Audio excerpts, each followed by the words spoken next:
Medicover తో మీ మాతృత్వ కలలను సాకారం చేసుకోండి. ఇప్పుడు IOI పై 50%, IVF పై 20,000 తగ్గింపు మరియు పొందండి ఉచిత కన్సల్టేషన్ తో పాటు ఫ్రీ అల్ట్రాసౌండ్ స్కానింగ్. రాముడు మంచి బాలుడు అని చెబితే ఎవ్వరూ చూడడం లేదు.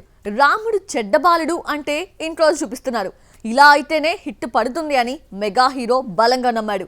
5 ఏళ్లుగా హిట్ లేకపోవడంతో విలన్ గా మారిపోయిన ఆ మెగా హీరో ఎవరో చూసిద్దామా? వరుణ్ తేజ్ కొత్త సినిమా మట్కా టీజర్ ను రిలీజ్ చేశారు. కరుణ్ కుమార్ దర్శకుడు. మీనాక్షి చౌదరి వరుణ్ తో జత కడుతోంది. 1958 నుంచి 1982 వరకు సాగే ఈ పీరియాడిక్ కథలో వరుణ్ తేజ్ 4 డిఫరెంట్ గెటప్స్ లో కనిపించాడు. రూపాయిలో 90 పైసలు ఒకడి దగ్గరే ఉంటుంది. ఆ ఒక్కడు తను కావాలి అనుకునే క్యారెక్టర్ లో వరుణ్ కనిపించాడు. ఎలాగైనా డబ్బు సంపాదించాలి అన్న టార్గెట్ తో Varun Tej role negative touch లో కనిపించింది. కొత్తగా డిఫరెంట్ గా గతంలో ఎప్పుడూ కనిపించని విధంగా కొత్తగా ట్రై చేసి ఇంప్రెస్ చేశాడు వరుణ్ తేజ్. సినిమా నవంబర్ 14న రిలీజ్ అవుతోంది. వరుణ్ తేజ్ హిట్ చూసి 5 ఏళ్లయ్యింది. 2019లో వచ్చిన గద్దలకొండ గణేష్ తర్వాత సక్సెస్ చూడలేదు. గని, గాండివదారి అర్జున, ఆపరేషన్ వాలంటైన్ తో వరుస డిజాస్టర్స్ తో వెనకబడిపోయాడు.